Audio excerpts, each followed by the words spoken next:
and welcome to No Offseason, presented by Amazon Business. I'm Zena And I'm Sabreena Merchant. And today on the show, the postseason has delivered on all the hype, okay? We are seeing some of the most competitive games. They're coming down to the wire. I am stressed. And we're also recording this after some of the most stressful games this week. Oh, my. If you're seeing this on YouTube, you'll see, it's late. All right, I have look actually like done. Does it look like? I mean, I've done my skincare. I am on my way to sleep, but I had to get all this energy out with Sabreena to talk through these games and everything that's happening. Why does it feel like it's more competitive than last year? I don't know, at least in the first round. We're going to talk a little bit about the format change and maybe how much that is impacting these games, but let's just go ahead and get into it because, girl, Sabreena, the association, it's been crazy. Before the games, all these awards have been, passed out, right? Which is awesome. Of course, the Bay Area racked up. All right. Very happy to hear. Veronica Burton got what we already predicted her to be, the most improved player out of the Golden State Valkyries. And then her coach, Natalie Nakase, gets the Coach of the Year with the WNBA. Paige Beckers down in Dallas got Rookie of the Year. Shout out to the execution of how they gave this award. Sabreena, did you ever imagine the commissioner popping out of a door at the Jennifer Hudson show? I just loved the look on Paige's face. She was genuinely surprised by this happening. I think we all were. The funny thing is that I watched that video completely unaware of what happened. Totally. I was just like, Paige is on the J Hud show. Let's watch her dance, right? Exactly. Every single person I know has barely ever watched the Jennifer Hudson show, but has always taken the time to watch a celebrity go down the hallway. So that was my main focus and intent. And then all of a sudden you got the commissioner coming out with a Rookie of the Year award. I'm like, shout out to Paige's two-step right into her award. Beautiful moment, really dope. And the awards keep rolling out because the day that we're recording this, the first of its kind, a co-defensive player of the year award awarded to A'ja Wilson of the Aces, who I predicted, and the Lynx's Alanna Smith, who Ben and Sabreena predicted. So we're all right here at the No Offseason. But Sabreena, really quickly, how did this happen? What is a co-MVP? Co-DPOY. I think I'm trying to avoid predicting the future here.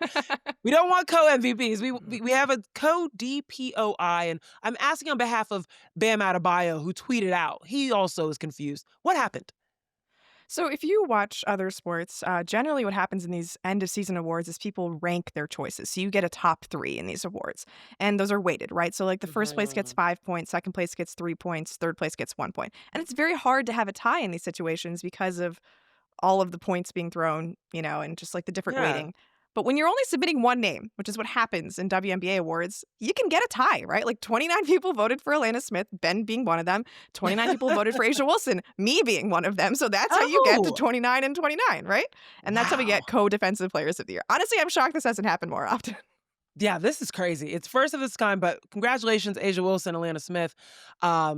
Now we're just waiting for more awards to roll out. But right now, I'm loving the ways in which all these players are getting their recognition. So let's get back to the court now. Okay. My blood pressure has lowered. I've stopped sweating, and I'm now in a calm place, Sabreena. I might get more hype as we keep going because these games, it's been quite a week. And we got to start with Atlanta, okay? In the ATL, the short-handed Indiana Fever defeated the Dream 87-85 to advance to the semifinals for the first time since 2015. And if you are new to this space, if you've just turned us on because you saw these crazy games, yes, the Indiana Fever did that while having 5 people in street clothes. 6 people, excuse me. Damaris Dantas in concussion protocol. Oh my gosh, Damaris Dantas in street clothes on their bench, including, yes, Caitlin Clark. They rolled with their vets. Sabreena, at one point, I realized that Aaliyah Boston was out on the floor with Natasha Howard, Ariel Powers, Odyssey Sims, and Kelsey Mitchell. A combined 38 years of WNBA experience. I was like, oh, How cool is this that Indiana has just gone retro to make themselves move forward in these finals? What happened? I mean, in these playoffs, what happened in Atlanta? I feel very silly for the way we talked about the game ones back on Tuesday because things have taken a turn, right? What? Right. You always hear that, like, "Don't let me get one," right? And I think we're just seeing the the Mm. execution of that through these first round series because, you let a team just develop a little bit of momentum, and all of a sudden you can't put them away, right? In Right. Indiana, this team all season, you just can't put them away. We thought, "Oh, Caitlin, grow an injury, where are they gonna get their offense from? No biggie." Like, Aaron McDonald steps in. Aaron Mm. McDonald knocks out, there comes Odyssey Sims. Sophie Cunningham comes out. Here comes Aerial Powers. Like, Dantas comes out. All of a sudden, Bree Turner, she was the sixth big in the front court rotation at the start of the season. Now she's just doing everything, right? Guarding Brittany Mhm. Griner like they probably did Phoenix Mercury practice back in 2021, right?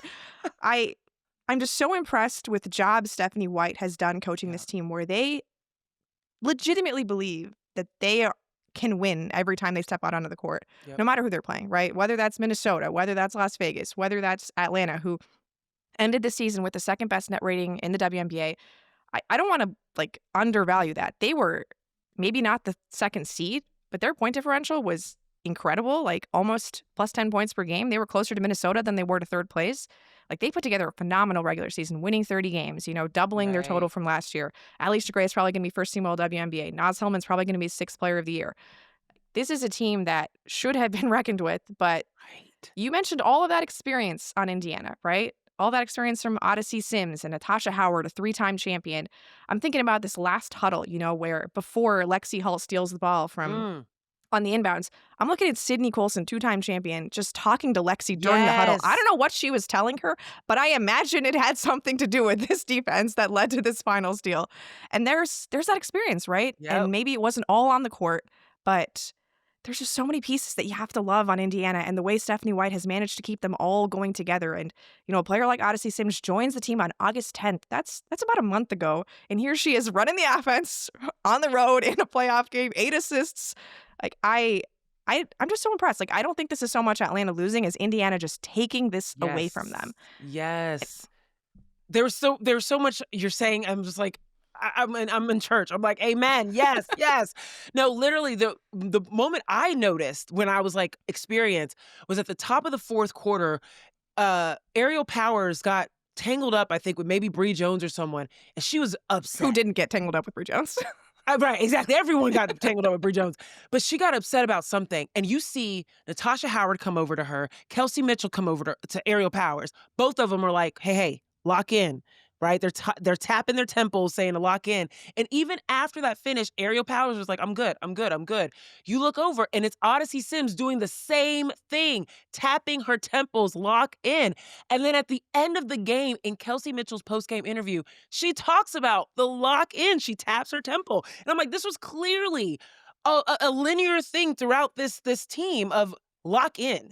We do not have time to waste. Do not get your emotions into this. Like, you know what we are about. Whether you're new to this situation, like an Aerial Powers or an Odyssey Sims, or everyone else we can list that is coming and join this team in the midst of everything they've gone through. It's like, no, we are on the same line of what we want to accomplish, which is getting a playoff win, the first since 2015. I want to talk a little bit about this setup though.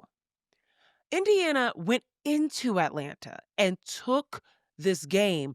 And you could look at it in different ways, right? Atlanta came back home where they have their home court advantage. Remember the game one after we felt pretty silly now looking back Yeah. in the way that, they won that game.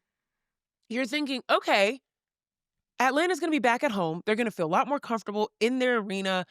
Um, they're going to play like the Atlanta we've known all season long. But there's also the fact that in this new 1-1-1 format, Indiana's now coming back to Atlanta as well with the momentum. When you look at this 1-1-1 format and, having reported on the playoffs in years past in the 2-1 format, where the Mhm. home team got 2 games at home first and then only went to their opponent if they lost one of those.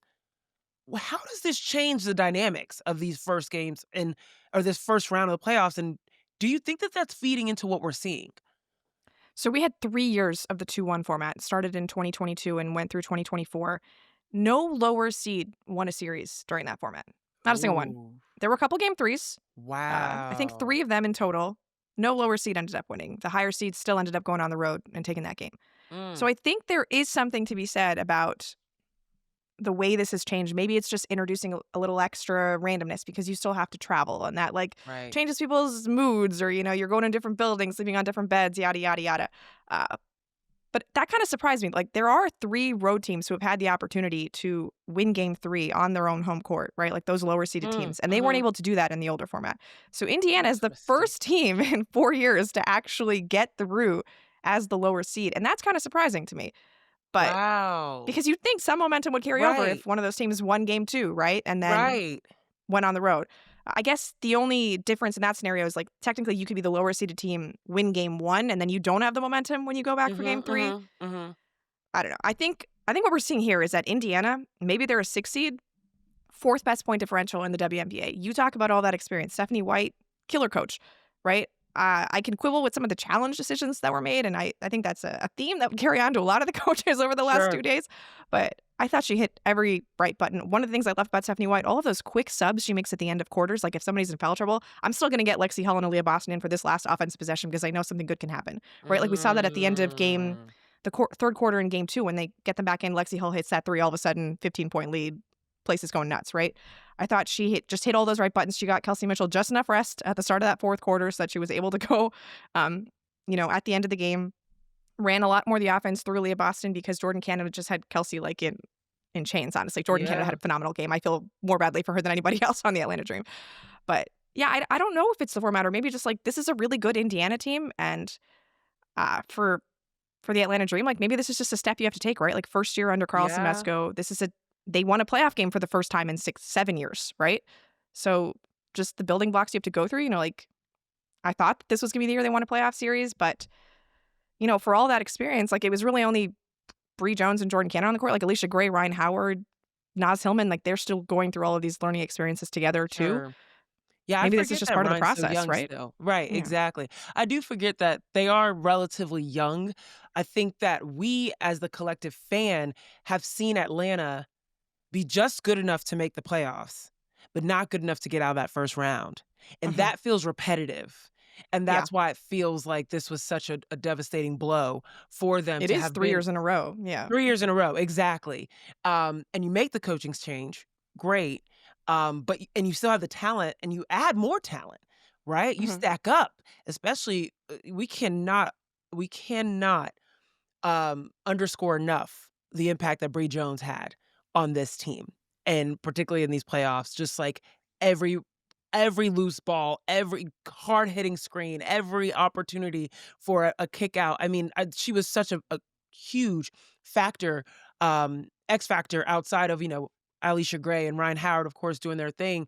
Nas Hillman as well, just like the consistent cutting. Inject that into my veins. Her ability to find her way onto the floor, just diagonal across the paint, getting to the glass, whatever it is. She's just always in the right place at the right time, Naz Hillman. It's phenomenal. But you look at all of these pieces that they now have, and it's like, how can you not advance? Like this feels wrong. But shout out to the Fever. That's the bottom line. I don't know, the black Air Forces that Caitlin Clark was wearing in these games may have done something. She's literally wearing the exact same outfit. I know. Um, there's something like I'm wondering if this is gonna be now a theme. Mhm. At least there is something Nike in there, so her sponsors can be happy about that. But man, it was fun to watch, and Atlanta was fun to watch this season. We're gonna get into further breakdowns into what their off seasons could look like on another show. But now we got to go to the other side of the country in another thrilling finish, the Aces. This game. Y'all, I gotta laugh. It was insane. It was insane. The Aces, they defeat the Seattle Storm 74-73. They advance to the semifinals for the 7th time in a row. This is what they 8th. do casually. But it was almost taken from them. It was one baseline jumper away from them, but the lights went out. And unfortunately, Gabby Williams did not make that jumper, but it wasn't just that shot, obviously. So the Seattle Storm, it was back and forth, bucket for bucket.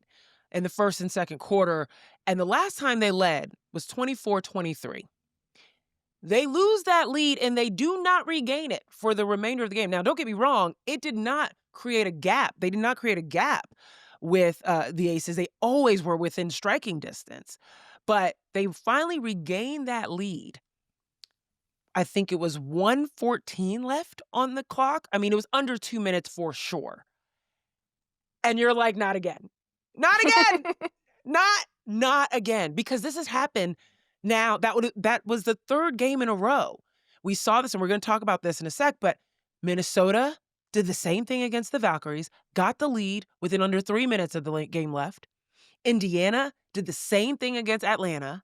And Except then it took them you until see, like 10 seconds left. within 10 seconds left, right. And then you see Seattle, and it's Erica Wheeler hitting an unreal. In transition, 2-on-1, she pulls up and takes a free throw jumper. Net.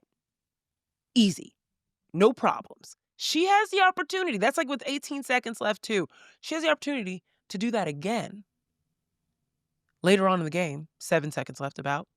Oh, not even 7 seconds. They had 7 seconds left to take the opportunity to take the lead. And she misses that same shot. This time, A'ja Wilson, co-defensive player of the year, is in front of her. It goes a little bit differently. Okay, let's back up, because I'm playing down the last seconds of the game, but the game was crazy in itself. So, Sabreena, tell us, what did you see in this matchup? So just like a little behind the curtain, right? We've got 2 games on television. I'm writing off of games. I'm listening to post game. So I probably didn't get to the Vegas-Seattle game until maybe 45, 50 minutes after it started. So I'm watching, Okay. like on YouTube, just like forwarding as much as possible through commercials and whatnot. Yep, And like, yep. I'm getting all these texts like, oh my God, I can't respond to any of them because I don't know what's actually happening live. Everybody Stress. apparently like is just Right. like, can you believe Gabby threw that entry pass? Or like, what a stupid challenge and yada, yada, yada. And it's like, I don't know. Like I just put in like, exclamation Right. points. Like I don't know how to respond to these things. But 'Cause you don't know I what's finally going on. get live around like a minute 14. I think like right when Erica Wheeler, or not when Erica Wheeler, who was the one that hit the lead? Skylar gets the lead for them. Oh, with it that was three-pointer. Skylar. Yes, you're Yes, right. yeah. You're right. Exactly. She takes the Well, lead with Erica the got the three-pointer. next one. You're right. Right, It was right. Skylar first. Yeah. Mhm. And it's just like, we went into the series thinking Vegas is coming off of 16 straight wins, right? They just destroyed them in game 1. Period. It just unclear how these 2 teams belong on the same floor. Yep. And you look at game 2 and they're up about 14 with 12 minutes left. Seems like they're in control again, and they just slowly give it away. And the way they talked about afterwards, like, we got into our pre-All-Star habits. Like, we played soft on defense. We know what to correct. We know how to fix this. And then Seattle comes out and just, I don't know, is right in it again, even on the Aces home court, right? Like, they decide we're not going to let any of the shooters get off. We're just going to single cover A'ja, stay home on the perimeter. If A'ja goes off. 38 points. It's a lot of points. I don't know if it worked or not. Like you could say it was a good gamble, right? Like they Sure. were still within 1 point, right? Pun intended. But- Las Vegas. Mm-hmm. Yeah. Right. And then A'ja Wilson goes on later and says, "No pun intended. We weathered the storm." Yeah, We weathered no pun the intended. storm, I'm sure. right? I'm sure. Yeah. But I think this is a lot about Seattle, right? Like we had talked about, how are they going to get offense against this Vegas defense? Mhm. And then in the fourth quarter, there's Brittany Sykes, going on her own little isolation spree. And it has been such a hard series for her, and for her to finally get that moment. And Erica Wheeler, who hit all those big shots at the end of game 2, Yep. just having the confidence to do it again at the end of game 3. And Skylar hitting a big shot, and Nneka hitting big shots. And it's just, there's so much talent on the floor in the series. And you could tell it was just wearing on all of them, right? Like, I don't want to get all the way to the end of the game, but like Gabby Williams takes the last shot, and like I'm getting Olympic flashbacks again with the ball in Gabby Williams' hand at the end of the game, right? And like yes. lights the- go off. Like, did the shot go in? Like, what's Right. And happening? I'm like, where's Brianna Stewart pointing to the Yeah, line? Like it's just insane. Like, to think of all of the choices these coaches had to make in terms of Right. the options they were taking away. And like, if you take away Neko Gumake, then that opens up roles for Dom Malanga. That gives opportunities to Gabby Williams to cut, or Brittany Sykes to get into the Yep. lane, or all of those other guards. And it's just like, I cannot believe that Seattle ended up as a 7 seed and is going home this early in the playoffs, because that was such a good team. Atlanta was such a good team. Ah. And, I keep hearing these arguments like, should they move to best of 5 in the first round? I'm like, well, more than half the teams make the playoffs. It's okay if we just have best of 3 in the first round. But these are all such good teams. Like, I'm watching them Right. thinking none of them really deserve to be out this early. And that was the only takeaway I could really have was yeah, they laid an egg in game 1, but kudos to Indiana for coming back. Kudos to Seattle for coming back, and yeah, it went slightly differently for Indiana than it did for Seattle, but, like, those are 2 teams that just completely flushed away what happened earlier in the series, and they completely flipped the script, and just that kind of perseverance, like, we haven't seen it in the playoffs in the last couple seasons, and maybe it's the format, maybe it's just, like, the Yeah. quality of the league went up a little bit this year, but or there was just more parity, like, teams were talking about that all year long, right? But I'm just glad that we got all of this and Mm, that it ended the way that it did because you like to see things you like to see games end because, like, people execute well, right? And so, like, that's how it right. ended in Las Vegas, right? And it's a little sad that, like, Atlanta didn't get the opportunity to really show off at the end of that game, right? Right. But in Seattle, at least, like, they got the ball into the hand of somebody who they trusted to make a play. Vegas got the ball in the hand of somebody who trusted to make a play, and then you just let the chips fall, right? Right. And it is worth saying, like, with Atlanta, we didn't mention this, but the last opportunities came twice for Atlanta. It was off of out of bounds play. The first out of bounds play, Ryan Howard struggled to get it in, had to turn around and call a timeout. They set back up again. You mentioned it of, Lexi Hull playing phenomenal defense in that first opportunity, but in the second opportunity, Bree Jones ends up being the option. And it's Mhm. like that, that's not what you wanted, right? That you were forced Not at into the that three-point line, at least, yeah. on the three-point line, right? Yeah. Being with full coverage from Aaliyah Boston. That is not ideal for what Atlanta has set up. Yeah, sure. They won a 3. Awesome. Interestingly enough, this is not the game where they shot a ton of threes. They were heavily in the paint against Indiana in this game. But you are you have to be satisfied with the fact that you do get that look from an Erica Wheeler at the end of the game if you're Seattle. A shot that she had just hit, quite literally, like 18 seconds left on the clock. This was an Mhm. opportunity to hit it again. She had 7 seconds at that time. And then you get another chance within it because you get the offensive rebound off of Chelsea Gray, who had been all over the boards, right? Mhm. Off of Chelsea Gray, and you get your point guard getting the opportunity to make a decision. And she even had time to make a split decision. This is Skylar Diggins making a split decision between NECA at the three-point line, but there was still a defender in between her, or Gabby on the baseline. And she hits up Gabby. Gabby can hit that shot. She has a quick release. She can hit that shot. And unfortunately, she misses it. But it's just like you can't be mad about that. I want to go back to what you said really quickly about they flipped a switch. Because as soon as you said that, I was like, yeah, not only did they flip the switch between the games, some of these players flipped the switch in the game, right? Like, as you were talking, I was just looking at the stats. Like, Nneka Ogwumike and Brittany Sykes in the first quarter and second quarter combined for, like, 2 points. Mhm. Nneka definitely had 2 in the first half, yeah. Nneka had 2 in the first quarter, 0 in the first, in the no, 2 in the second quarter, 0 in the first quarter, and Mhm. Had 2 Brittany in the ended first up half as with well, yeah. just 2 in the first quarter, 0 in the second quarter. Yeah. So they combined for a 4 in the first half. In the second half, as you mentioned, I was like, "Oh, of course." They find their offense. They realize that they can score individually. They can go off of drives like Brittany Sykes did several times, like Nneka Ogwumike finding her moves inside, her footwork. And it was like, this is elevated basketball. Forget the first half. Forget all that. If you weren't contributing, like, this is what we saw out of both teams. People just stepping up and providing exactly what their teams need at the moment. Okay. Well, the Aces, they got 38 points out of Asia Wilson. Interestingly enough, her shot that she put up wasn't the game-winning shot. It was the offensive rebound that Jackie Young got over Gabby Williams. Magbagor, I think, was down there. Nneka Ogwumike was down there. They had Two Dominique Malonga, Ezzy, and Nneka in the game, and they couldn't box out Jackie Young. Like, that is insane. That is Mm. insane. That is a wild pursuit of the ball. As a coach would say, the Aces were playing some inspired basketball, okay, at the end of that game. And it was so interesting. They got 4 offensive rebounds that game. The Vegas Aces got 4 offensive rebounds. Seattle had 9. They Vegas was only able to get 2 second chance points all game, and it was the ones that Jackie had to put them ahead. Before we move on to the other side of the bracket, really quickly, any quick thoughts? Because we're going to break this down, but any quick thoughts um, for Sunday when the Aces meet for game 1 against the Fever? Well, they both came off a very tough series.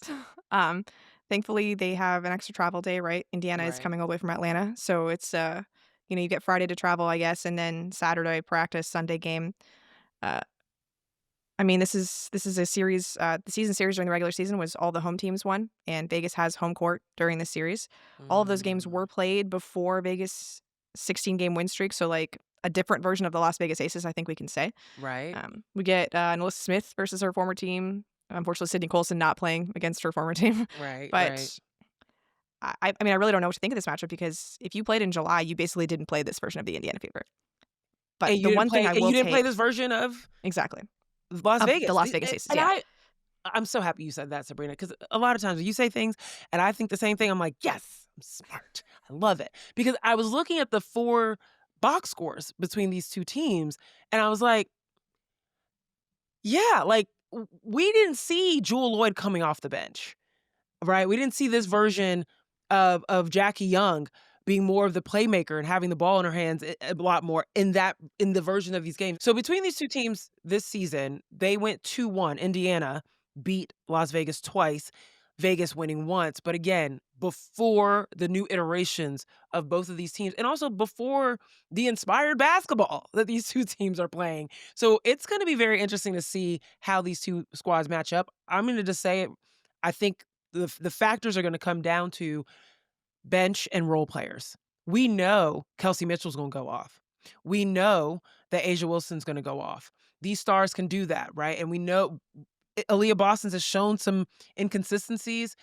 Some of these stars have shown some inconsistencies. Who's gonna be the Lexi Holes coming off, crashing glass in the way that she has? Who's gonna be the Melissa Smiths playing defense in the way that she has? I think there's gonna be so many factors when it comes to the role players.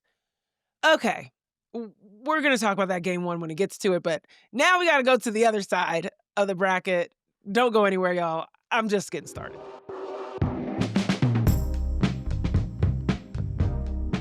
Okay, moving over to the West Coast. Well, at least one of the teams that was in the situation was on the West Coast, and And that there's is 2 the Pacific Time teams on this bracket. That's fine. That's true. Yeah. That's true. That's true. That's true. Phoenix. I forget. They're close. That's true. All right, but first we gotta talk about Minnesota and Golden State. Oh man, I'll say this: Cheryl Reeve post game after the final game in their series, in which Minnesota ended up winning 2-0 and moving on, and they'll be in the semifinals, and we'll figure out who they're gonna go up against after New York and Phoenix play. But Cheryl Reeves said something that was very surprising to me, and I wanted to get your thoughts on this, Sabrina. After winning the game against the Golden State Valkyries, 75-74, winning by 1 point after having trailed all game, Cheryl Reeves said she did not expect the series to be a 2-game series. I was shocked that she said that. I was like, Reeve, hold on. That's some confidence, okay? But you could see that there was such a respect for this team, not just Cheryl Reeve, but this team had such a respect for the Valkyries. And after that 26-point loss, I believe it was in the first game, you're like, the Valkyries showed up at Valhalla South. Great. But I think there was so much to be said about the way in which Minnesota responded to this game. Like you would have thought that they were just going to roll through this after game 1. And it was a struggle. It was a fight. And the Valkyries did what they were supposed to do, at least on their home court, in terms of putting up a fight. Ultimately did not get the win. But what were your thoughts on, Cheryl Reeve coming in and saying, yeah, I didn't expect this to be a 2-game series? What does that mean for you? I kind of interpret it as her telling her players, like, "You guys got lucky, and we did not deserve to win that game." Mm. Not that she's not showing respect to the Valkyries, because Yeah. I do believe that they have a lot of respect for what Golden State did.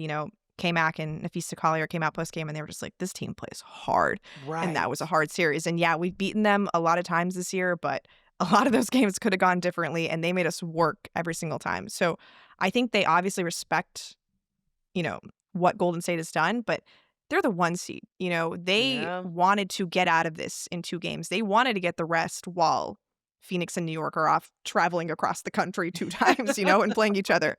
So to me, like, I think these coaches are often sending messages subliminally through these press conferences. And Sure. I read that as like, Okay, we're not playing a game 3, but, like, we were this close. Literally, Chechi's hand listening, we were this close. It And I don't want you was. guys to forget that, right? Like, we are Mhm. so close to having to go through what everybody else is going through, what Vegas and Seattle just had to suffer through, what Indiana and Atlanta just had to suffer through. Right. So that's kind of how I read it. Yeah, yeah, and the thing is, the players obviously suffered through it. We've suffered through it watching it. It was crazy, the stress that they put us through. I mean, again, Minnesota taking the lead late in the game, and it was interesting because actually, I'm gonna use the word that Cheryl Peck used, actually, I believe it was about Asia in game 2 versus this game 3. She said that Asia was being conservative in the way that she scored, and I like that. I like that framing. It's better than timid because you can't ever call someone like Asia Wilson timid. It feels weird. I feel the same way about Nafisa Collier, and I felt like in the first half of that game against the Golden State Valkyries, Nafisa was a little conservative with her contributions, particularly to the offense. And in the second half, it just erupted, and you remembered, oh, yeah, it's Minnesota. Like, they got all these weapons, and of course, they're capable of having Kayla McBride go off and Nafisa Collier, and Courtney Williams, who's been struggling all game, is gonna hit that go-ahead shot. Bridget Now Carlton hitting all those threes. oh Yeah. my right, exactly, Yeah. exactly. Dejanay Carrington hitting a corner 3 after, like, struggling earlier in the game.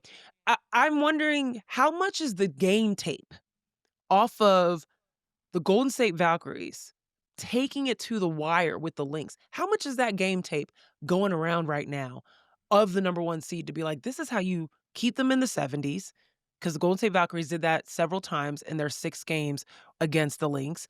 This is how you keep, the peripheral players and even Nafisa Collier, how do you keep them out of the paint? And you really shut that down. They only had 24 paint points against the Valkyries. What are your thoughts on, like, how this tape is gonna be transferred around or other teams being like, "Ah, nah, there's not much use there," like, they just had an off night? Well, I think offensively, what Golden State did that was interesting, and, the start of this game happens and we find out the Temi Benley was ruled out, and it's like, "Oh, crap, like, this is gonna get Right. even worse." But then Yeah. that means they start Ileana Repair, and you got 5 out spacing, and that really messed with the Lynx. And that's something that I think New York and Phoenix can borrow from because New York has Jonquel Jones at the 5. Phoenix can go Mm. to those 5 out looks when they take Natasha Mack out and bring in a Catherine Westbeld or bring in Dewana Bonner and just play smaller. And maybe it's not a traditional 5 out because Alyssa Thomas is still in those, but you have to guard her because of her playmaking. Like, she demands to be Yep. covered everywhere on the court. So that to me was one of the keys is like, okay, we can kind of stretch Minnesota's defense a little bit if we have shooting at every position, which wasn't the case necessarily in game 1 because Temi, great player, but just doesn't have the same shooting ability Nope. of Ileana Repair, Works who, in the like, paint. maybe the best shooting 5 in the league, honestly. No, Like, she her is, she release is is. just At fantastic, one yeah. point, Eliana Rupert was the number 1 three-point shooter in the league. Mhm. Yeah. Right. Yeah. Yeah. That makes So, sense. I think that was one of the things. Defensively, I thought they were just anybody but Collier in the first half, right? And Yes. that Yes. allowed, openings for everyone, and, like, Courtney Williams is just goaded into some very bad shots. Uh, we talked about this, right? Like, nobody having the ability to get into the paint if it's not Nafisa Collier, right? So, like, that's where you see Natasha Heidemann sort of come in, and I thought Mhm. Minnesota was just a little undisciplined, and maybe that's part of playing on the road. Maybe that's just, like, all of the threes coming, and it just gets them a little off kilter, but I didn't think I thought the problem for them wasn't that they couldn't score well enough, but that they weren't defending Golden State well enough, and then once they shut Mm. off Golden State's offense, and that opened up their offense, right? Right. Uh, Yeah. but unfortunately, like, it's a very different case when you're going up against New York and Phoenix because, all due respect to the Valkyries, you take Veronica Burton off the court, and it's so much easier to shut them down, right? Like, that start of the quarter, Sure. Burton gets a rest, and they just crumbled, right? And there aren't really dead zones like that in the New York rotation or the Phoenix Yeah. rotation.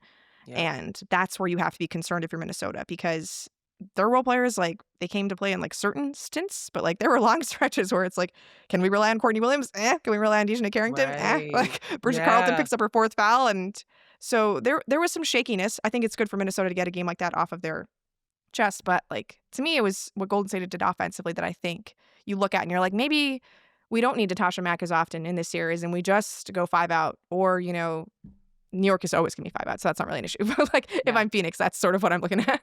Yeah, no, I agree with you. I think the 5 out aspect, the spacing was, a great chess move by Natalie Nakase. One that was kind of I mean, I don't know how much time she had to make that decision because Temi Benley was scratched very, like Yeah. very close to I got the the email start of pregame the and game. she was still on the starters. So Correct. She wasn't even on like a questionable. Like it wasn't right. like we Yeah. were maybe thinking she might be out. But there was also something we said about Ileana Ruper on the defensive side. She showed help in a much bigger way, Mhm. and shut down a lot of those Natisha Heidemann, right? Those drives that had been a problem. And the fact that Mo Billings came in and was phenomenal. This Mhm. energy off of the bench and a bouncier big, one that really Right. loves to get up and block shots. She was really good on Jessica Shepard. So now you're looking at the New York roster, you're looking at Phoenix, and you're like, okay, we're also seeing we know y'all have size.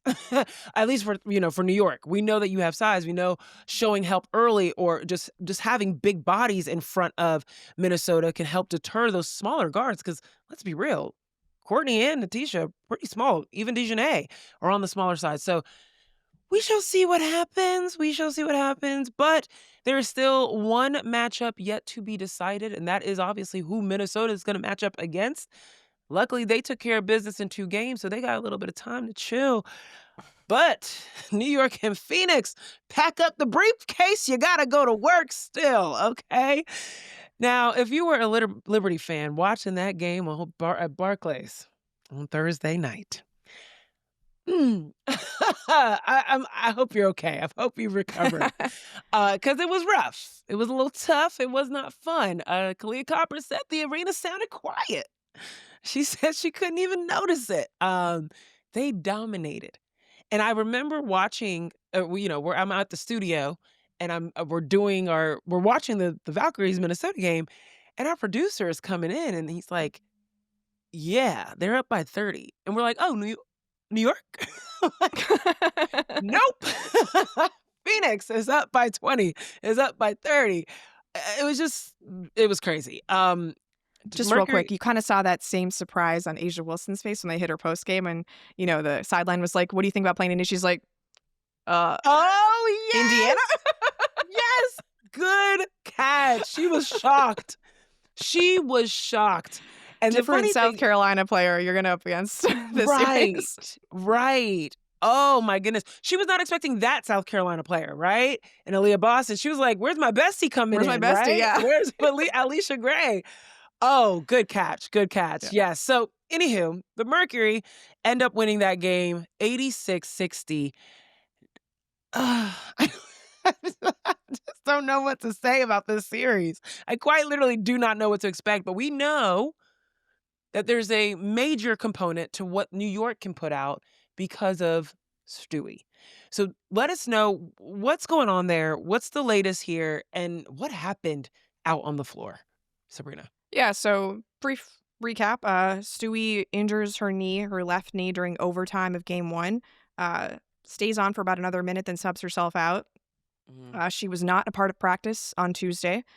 She was a participant in shoot around, said that if she wasn't in pain, she would play in the game after her pregame nap, and she wasn't in, or I guess not a sufficient amount of pain. She called her pain a 3 out of 10, but then Holly Rowe also said that she wasn't walking. So, like, what is Stewie's pain tolerance? I have no idea. Maybe she needs to, like, scale it a little differently. Right. A woman. Because This is woman. a woman, yeah, exactly. Right. But she got on the court and, like, we know what Stewie looks like on a day-to-day basis. We know what Stewie looks like in a elimination game basis because, right. we're talking about a 4-time national champion, a 3-time WNBA champion, 3-time Olympic gold medalist, multi-time World Cup champion, multi-time EuroLeague champion. Like, everything you can win, Stewie has won. And so we know And you're a champion what for she just looks remembering like all of that. So in gut shout out check to you. time. Right. And that is Right. not what Brianna Stewart looked like on the court. So as Huh. we go into game 3, the only thing I think that matters is, are we getting Brianna Stewart? Or are we getting whatever version of that was on Tuesday? Okay. So now we know that Stewie missed some time earlier this year. John Quayle missed some time earlier this year. Sabreena missed some time earlier this year. Like, it's just been a hodgepodge of this New York Liberty team. Has it had the same outcome as Indiana? We'll see, I guess. It has not been as galvanizing for them as you might have expected, know right? what I Like, mean? Indiana has come together in the Right. face of adversity, and New York has been like, crap, Right. not again. I feel like it's different. Right. And that's exactly what I was alluding to. It just Yeah. feels like a different vibe. It feels like we don't know who we are if we don't have one of these big 3 on the floor. And that is very strange because they are the reigning champs. They won last year with Mhm. these pieces, and they added Natasha Cloud, they added Emma So Meeseman, like they are without Kayla Thornton, they are without that's Betnijah Laney true, Hamilton that's from true, last year's team. Niara that's true. Sabli hasn't really been healthy. Niara Sabli, obviously a huge piece of them winning in the finals. So Yep. there is some discontinuity. The big 3 are still there. That's That should fair. be enough. Should be No, enough. no, But, no, no, like, no, but the I margins have appreciate you. changed. Yeah. I Yeah. appreciate you for giving that context. It's worth noticing because it's not as if Betnijah Laney Hamilton and all the players you just mentioned, Kayla Thornton, go down the line, did not have significant impacts on these games. So I appreciate you giving them that credit. So now going into this game, Phoenix is feeling real confident to go into the bright lights of Barclays. They're feeling real confident going back into X Factor with a win on their like with the win that they got, the type of win that they Mhm. got. What are you expecting in terms of a response out of Sandy Brondello? Yeah, so I don't think it's gonna be nearly as easy in game 3 as it was in game 2. I think they just sort of Mm. found a weakness with this middle pick and roll in the second quarter, attacking like Sabrina in those screen coverages. I think she was pretty under the weather. Her voice sounded totally out of it in the post game. People Mm. in New York said that she looked like green in person. So I hope she's just feeling better. Um, How does Obviously history Stewie's had a repeat couple more itself? days, right? Remember when she like She threw was up on the throwing up and sidelines? like Yeah, during the yeah, finals. that is It's a bad time of year crazy. for Sabrina Ionescu's immune system, I Right. guess, I don't know. Uh, but Stewie's had a I'm about couple the more playoffs. days since, the knee injury, right? Yeah. Sabrina presumably feeling a little bit better. You have just, like, the memory of getting your, like, asses handed to you in game 2, and hopefully Mm. that wakes you up, right?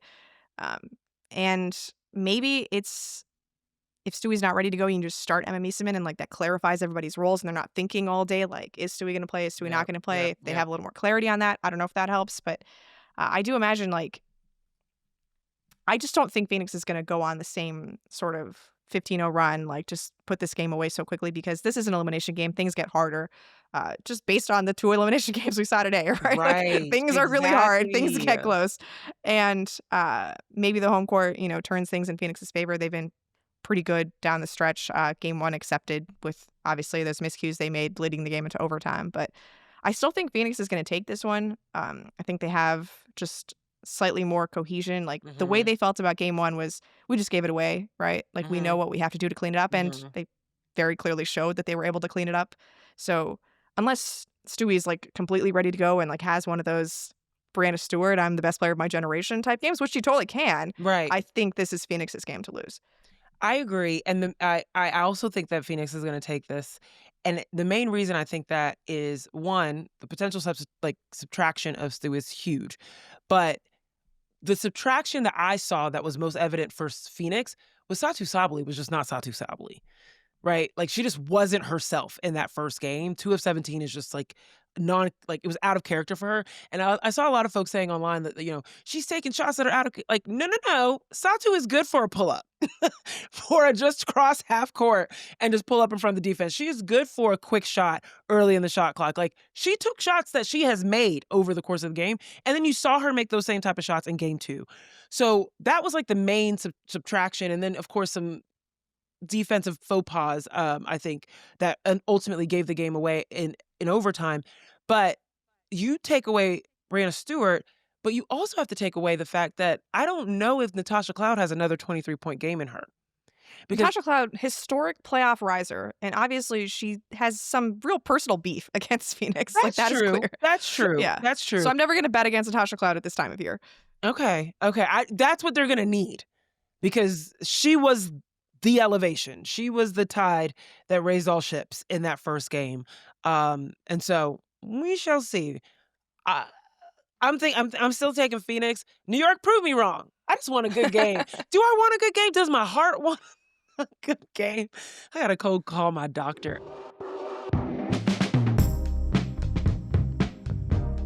Before we get out of here, we are gonna do a little no off-season prediction corner. And that is going to be presented by BetMGM. Lock in for every basket with this WNBA SGP boost token. Use your token on any WNBA SGP, and you'll score a bigger payout if your SGP wins. All right, Sabrina, we're looking at the teams who have already been eliminated. That's the Valkyries, the Dream, and the Storm. Out of those 3 teams, I want you to give me a juicy off-season prediction. I don't know how juicy this is, but obviously it's the things that I think about in my neck of the woods. I see Ezzy Magbegor landing with the Los Angeles Sparks in 2026. I think they need to shore up some of their Okay. defense. She is kind of getting pushed out of the rotation there with Dominique Malanga. So, LA and Seattle have done a lot of business actually over the last couple of years. I think this is a very natural landing spot for Ezzy Magbegor. I like this. But, I mean, the defense would be insane. This is alongside with Cam Brink. With Cameron Brink, yeah. Ooh. The block party would be on every single game. Get your dancing shoes on, y'all. That is okay. I like that. I don't know if I got a juicy one like that. Mine's a little dry. I like Let's that go, one. let's go. This will be a little too juicy. I feel like the Atlanta Dream backcourt is gonna break up. Like Leash and Ryan or Jordan Canada? Excuse me, Leash and Ryan. Mm. I think Ryan, after having, 3 straight years of not making it out of the first round and being really great, right? That's the reason why I know Ryan Howard, is because of these monumental performances that she's had for the Atlanta Dream and just being crushed every year. I think she might look to see somewhere else if she might be able to get those first round jitters or first round whatevers out of her system. So Juicy. Not to throw any cold water on this, but she is a restricted free agent, so Atlanta does So control Atlanta would be able a to, lot of her okay. rights. Yeah. Okay. Okay. But that's what makes this juicy, right? She's gonna have to exercise some leverage to make that happen. I doubt that Atlanta would match. I doubt they would just let her walk. But all right, guys, we need help. Come up with some juicy offseason predictions for these teams. Clearly, we're not very good at this, but hopefully you guys can help us come up with some. That is all we've got for you today. Both game ones of the semifinals will take place on Sunday at 3 p.m. Eastern and 5 p.m. Eastern, so make sure you check those out. We're going to be back here on Tuesday, hopefully with better heart rates to break it all down and more. And wherever you're listening, do your job. Follow our show. We staying up late for y'all, okay? We're making sure you get the breakdowns and all the insights. And if you're watching on YouTube, let me know what you think of my skincare routine. Thanks. And also subscribe. Tell your friends you love us and that they need to check us out. And while you're at it, give us a rating, drop a comment, and make sure that we are in the right ears. We would love to hear from you. And of course, got to go on over to the Yahoo Sports Hub, y'all. It's a thing. It's a thing. Go be cool. Do that. There's more content, sports.yahoo.com/women's-sports. On behalf of The Athletic, Sabreena Merchant, this very late night show at The Athletic, I'm Zena Cada, thanking you for listening. We will see you next time. Go to sleep. I'm going to sleep. Thanks for tuning in to No Offseason. To hear more, be sure to like and subscribe. We drop new episodes every Tuesday and Friday.